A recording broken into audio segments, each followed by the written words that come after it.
Hey everybody, this is Grace. Now, I was going to do another video and talk about PIA, something that PIA does. But there's also somebody else who does something very similar. And here it is. Have you ever known someone who, I don't even know what you would exactly, if you wanted to sum it up in a real short sentence, but they want to, in a way, prove that they get what they want, and they can, while they do it, they can put you in a position. I'm not saying you, but anybody, you, universal you, in a position of, to deny them, they would be you, the you, would be being rude. Other people could see it as that, in that way, and they're being rude. They're denying something, a simple request, you know. But they don't. Those are people who would see the thing as petty, especially if they don't know the purpose behind that pettiness. The action might be petty, but the purpose is what people need to focus on. And that's blaming the victim. If you blame the person don't ever tell somebody that's petty and you should be above it all. You should take the higher ground. That's blaming the victim. Chances are. Anyway, that's my view. Okay, so let's get back to this. Now, have you ever known somebody who, say for, I've told this story before, this actually happened. You know, say you have guests, here it is, the holidays, today is December 18th, 2022. You know, with all the holidays, these things get brought up or these things happen. Comes back around, that kind of thing, you know, and, or I'm just triggered by something that happens or whatever. Because I know some people who are just really. But say, you know, there's these here in the United States. I don't know if they're everywhere in the United States. But what are they called? Oh, what is it? Bulk. You go and buy bulk from these places. And usually, you know, bulk stores. And you have to have a membership. And sometimes the memberships are like, maybe somewhere around 100, say 75 or 50 to 100, whatever. I don't know what they are everywhere, okay? No. But, you know, and some are thought of as better, but you can't go unless you're a guest with somebody, you know, their guest or something like that. Sometimes. I don't know whatever rules are for every place. I don't know. But, okay. So, like with me, in the past, I had, you know, I had two places that I could go to. Two places I went to. You know, I could go to because I had memberships for both of these places. Well, I really only liked one thing at one of them. One thing I went there to get. And that was these, it was these, I don't know what you call it, a cheese, it looked like cheesecake, like a, what are those things called? Let me think. Okay, they're like bite-sized, basically. Like they have cheesecake rolled in a like half of a biscuit, maybe a tiny biscuit, you know, something like that. And I got them at this one store, and I really like those. I would let myself have one because I doubt I could even eat them now. But anyway. But, so I dropped my membership. I only liked the one thing. I got the rest of the stuff at the other one that I had a membership for. And they had much more better perks all around. Anyway, now I had some people that would come in. I'm not going to say who, but I don't like to say who. I don't like it sounding like gossip, you know. So I'm not one to say who. Usually. Sometimes. It depends. Yeah. But then they were around our age, well, my age. Adam's older than I, and they're just a little younger than I, and they would come into town, and Adam and I would go with them. Oh, okay, there's way too much activity over here, but anyway, Adam and I would go with them. You know, when they came into town, they would stay with us in our house. We have a big two-story house. We have a guest room and all. And they would stay with us, and we would, and one of the things that had become traditional was about once or twice a year. That was before 2020. And we would go with them. You know, they would, we'd pay for them to come and stay with us and buy the groceries, take them out to eat. So the thing that they did was we went with them to that store that I didn't have we didn't have a membership for. So we were their guests. A big deal. Not a big deal. But the woman in it, okay, she was not related to either one of us. Okay, but except through her relationship with the guy. Okay, they were not married. But they lived together, but they weren't married. And they were, like I said, around our age. And anyway, she, I would buy those things. I would buy 2 boxes and freeze one, or freeze both, really. I would freeze both. And, just take a few out for, whenever. And so it wasn't something I was going to get, but once every year to 2 years. What do you think this type? This is the most histrionic person that I know currently. The most histrionic. And I've said I've seen this type, a mixture of histrionic behaviors and narcissistic behaviors, and some would just say, oh, it's got to be just cluster B. No, that you can have a mix of behaviors and not have any of these. And I'm not diagnosing any of these, and she's not diagnosed. But man, they do these stand out with her like you would not believe. They do. They do stand out. Oh man, like going into a restaurant and she laughs, a cackle, so loud. That laughter that everybody in the restaurant turns around, almost everybody turns around and looks like, what's this? What's going on? And she just calls them, she's one of those to say, oh, they're just haters. They don't know how to have fun. They don't know, it's always somebody else. She dresses very provocative, and she's close to my age, remember. I think she's like 10 years younger, okay? And he's barely younger. And we're talking months. But anyway, this type, can you imagine? Okay, they come to town. I don't want to be around her anyway. I don't care about him. Her, I don't want to be around. I'm not a person who likes people who are histrionic, who have to draw attention to themselves, in the most obnoxious ways. Talk loud, laugh loud, dress loud. Dress bad. What, are you going to go stand on the street corner after this? Type of bad. And I just don't like the personality. They're always right. They want to make sure that you look bad and say, things that are very awkward. They think that their relationship, like a friendship or a sisterhood or something, is there, and it's not. I'm not a fan, and I don't need to be around them. If you're a Christian and you don't want to think about, you want to say, oh, that's not true, you need to be around all these people, read 2 Timothy 3. Okay. Anyway, get to it. Oh, but this kind of annoying person, and then just think, okay, seriously, think that you get this once or twice, and you only buy 2 little boxes of these. Now, I'm not talking big boxes, I'm talking little boxes. Freeze them, and this is someone who you get home and they say, oh, I want some of those. They want to eat them right then and there, and they want to keep doing that while they're here, while they're visiting. Now, if you say something, you point it out, hey, I only get these twice a year. You're going to be rude because it's just such a little thing, really, and you're going to be like that toward them. People who are histrionic and then they have somebody that does take up for them no matter what. Okay, like her boyfriend, would he take up for her no matter what when she's the one being a total jerk? This is something they only get once. They've made it known they only get to have it twice a year, and they're doing all this else for us, having us come and interrupt their lives for however long, for holidays or vacation even, once or twice a year, no big deal to them. But then you're going to treat them like that. They won't say something like that to that person. They're going to take up for that person. I've never thought of that as even a good friendship. If a friend is doing wrong and you're taking up for them, you're not a good friend. That's how I see it. And some people see it the total opposite.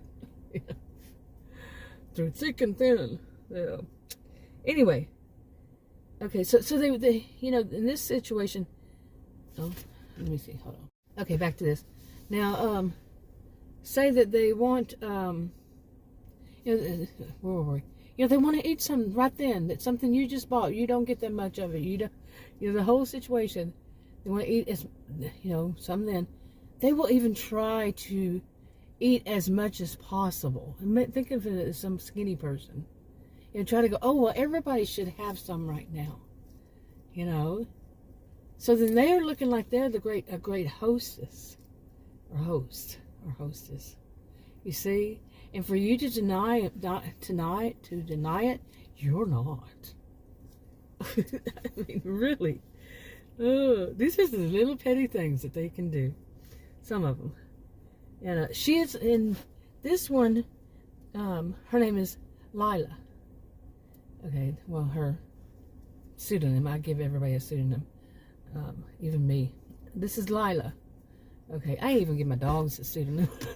I seriously do. I learned that way back in the 90s. I've been online since 1990. And a little before then. But anyway, so like Pia, what is their purpose? What would be her purpose for something like this? Lila's. You know, I've already mentioned some. Okay. But overall, in a way, some could say that they want to take something, of course. You know, that's part of it. They're taking something without, you know, by asking.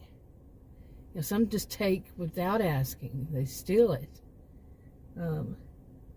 But sometimes it's in their minds, their twisted mind. Remember, these are people whose minds are really twisted.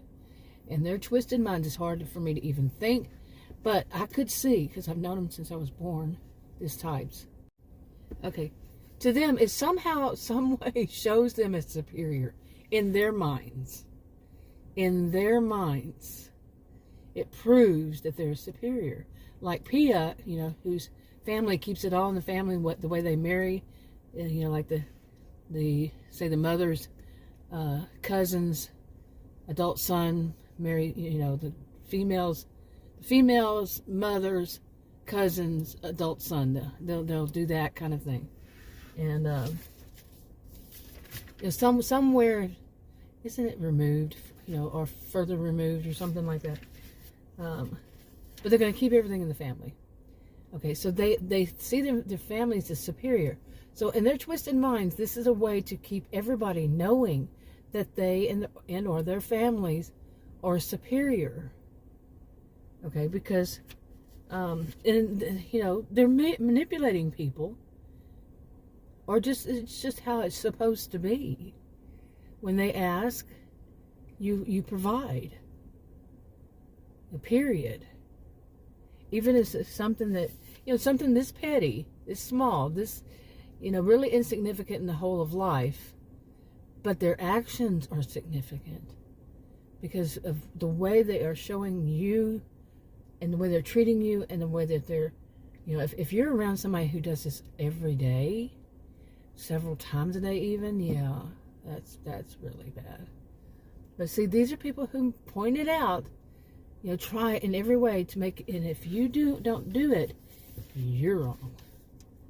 Okay, they're asking for something that you seldom ever get. You spent your money on. They're not spending money. You're spending money on them. They ask for something you to get once every year to 2 years around. And if you don't give it all back to them or whomever they want it to be given to, then you're rude. You are a bad hostess or host. You see, they know how to twist things around, and others around them might be bought, you know, to this. They might be conned into believing this is true. Why are you doing that? Why are you, you know, have such an attitude? You, not them. You have such a bad attitude. You're not being nice. Why are you being rude to everybody? We didn't do anything to you. You see? Yeah. Okay, but anyway, I was looking at my notes here.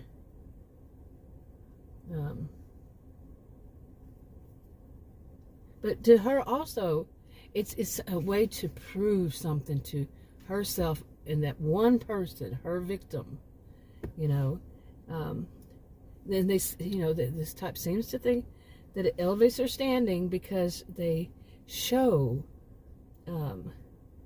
something to that person, that outsider, the person, you, that they can get what they want, and that they have a superior standing. Especially, like, say it's, like your spouse's family member, okay, and comes over and is this type, and say it's your husband, and you're female and it's your husband, and your husband doesn't get into this kind of stuff. He's kind of aloof, you could say, ignorant of it, you could say, even.